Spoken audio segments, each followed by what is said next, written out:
Joe asks, can anyone create good micro content? How can you make sure your team consistently creates good content?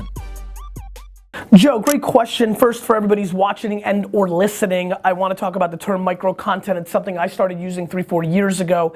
It hasn't really caught on. I myself don't know how often I'm going to use it going forward, but the notion was content made specifically for the platform. You know, the videos and the pictures, the quotes, the written words that worked on Facebook, Twitter, Tumblr, Pinterest, Instagram, Snapchat, Vine. It was the context of the book, Jab, Jab, Jab, Right Hook. D-Rod, throw it up there.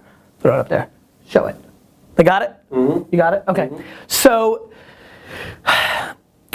you know, how do you make good micro content? How do you consistently get your team to do it? First of all, content is subjective, right? Steve likes Game of Thrones shows. I don't. Not that I don't like it, I just haven't even seen it yet. Some people watch Game of Thrones and don't like it. Very few, I think, because it's very popular. But you know, it is still clearly subjective. That's number one. Number two, how do you get a team to be good at anything when you're scaling your kind of POV on the world and marketing to a 400 person, and downstairs, a lot of comments about downstairs, we'll get there. Organization, it's about education, but I would actually say that for me, scaling and getting my team to get there has a lot to do more with osmosis, right? Like putting it into the water stream versus having a class that teaches it. Sure, you can write a book. Sure, we have lunch and learns and learn ups within the organization, but they're not attended that well. We need to talk about that, by the way. What's happening more here is people are doing, and people are smart. You know, it starts with hiring good people, smart people, and then when you realize you've hired somebody who's not capable of learning through that process, well then you gotta make some decisions. But to me, making good content takes a couple of core pillars. Number one, you've gotta respect your audience. Meaning, you've got to respect the psychology of what they're doing when they're on the platform. I know a 40-year-old woman is in a different mindset when she's on Facebook versus when she's on Pinterest.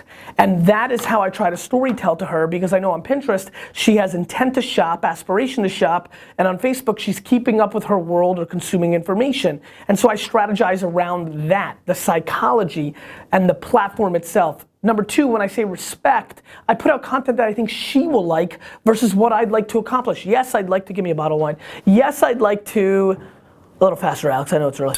Yes, I'd like to sell this, but if I put it in a way that is more interesting to her, 5 under $10 bottles of wine that, you know, help you get through the day when you have 8-year-old kids and then you target 8-year-old kid moms, you're gonna start getting into a game that gives you a better chance. You know, 12 wines somebody who's 38 will like, and then you target people that were born in 1975. These are all strategies that will work. Again, very heavy Facebook, or Instagram, taking a glamour shot of it in an angle, and it's just like cool and nice. Like it's all that kind of stuff. Respecting the audience, respecting the platform, taking your agenda and making it third. Oh crap, wait, subscribe! I need subscriptions because I can't push this many right hooks in social, so subscribe!